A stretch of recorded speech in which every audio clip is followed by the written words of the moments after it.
నమస్తే, నేను Neelima. Welcome to పాక్సిద్ధి కుకరీ. ఈరోజు కేసరి బాత్ అనేది బాస్మతి రైస్తో ఎలా చేయాలో చూద్దాము.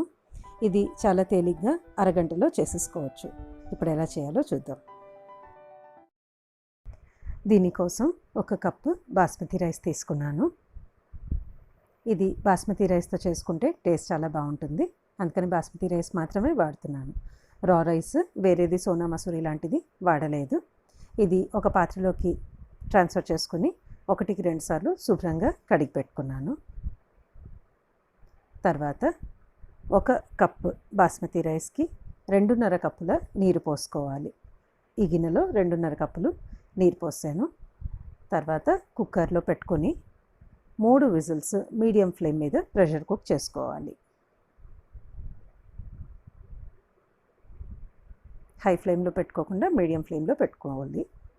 ఇప్పుడు కుక్కర్ నడుస్తున్నప్పుడు నేను ఇంకొక బర్నర్ మీద ప్యాన్ పెట్టుకొని 2 టేబుల్ స్పూన్ల నెయ్యి వేసుకొని 7-8 బాదం చిన్న చిన్న ముక్కలుగా చేసుకొని కొద్దిగా ఎర్రగా అయ్యేదాకా ఇవి వేయించుకొని 10-12 ఎండు ద్రాక్ష వేసి వేయించుకున్నాను.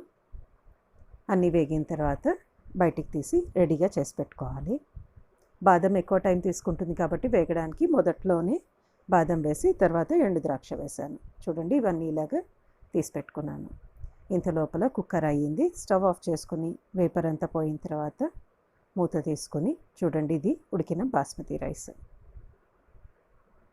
ఇది ఆల్రెడీ మనం ప్యాన్లో 2 టేబుల్ స్పూన్ల నెయ్యి తీసుకున్నాం కదా, అది మిగిలిన నెయ్యిలోనే ఇంకా మళ్ళీ ఎక్స్ట్రా నెయ్యి వేయకుండా ఈ ఉడికిన బాస్మతి రైస్ని దీంట్లో వేసుకోవాలి. ఈ స్టేజ్లో మనమేమి ఇంకా ఎక్స్ట్రా నెయ్యి వేయాల్సిన అవసరం ఉండదు. తర్వాత 1 కప్పు పంచదార, 1 కప్పు రైస్ తీసుకుంటే 1 కప్పు పంచదార సరిపోతుంది తీపి.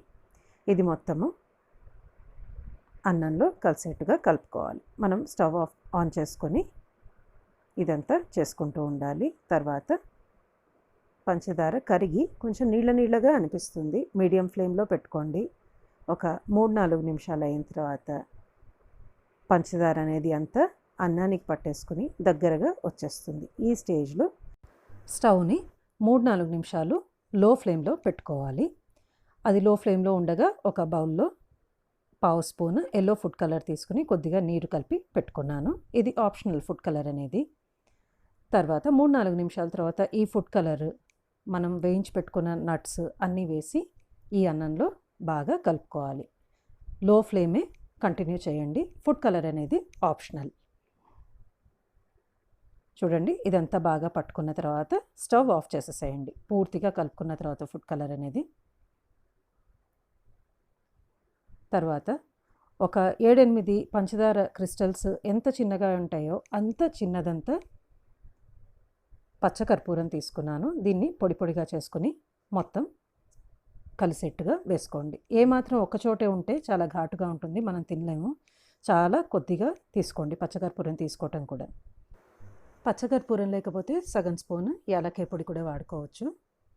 తర్వాత 1 టేబుల్ స్పూన్ నెయ్యి వేసుకుని కలుపుకొని వడ్డించేసుకోవటం అండి.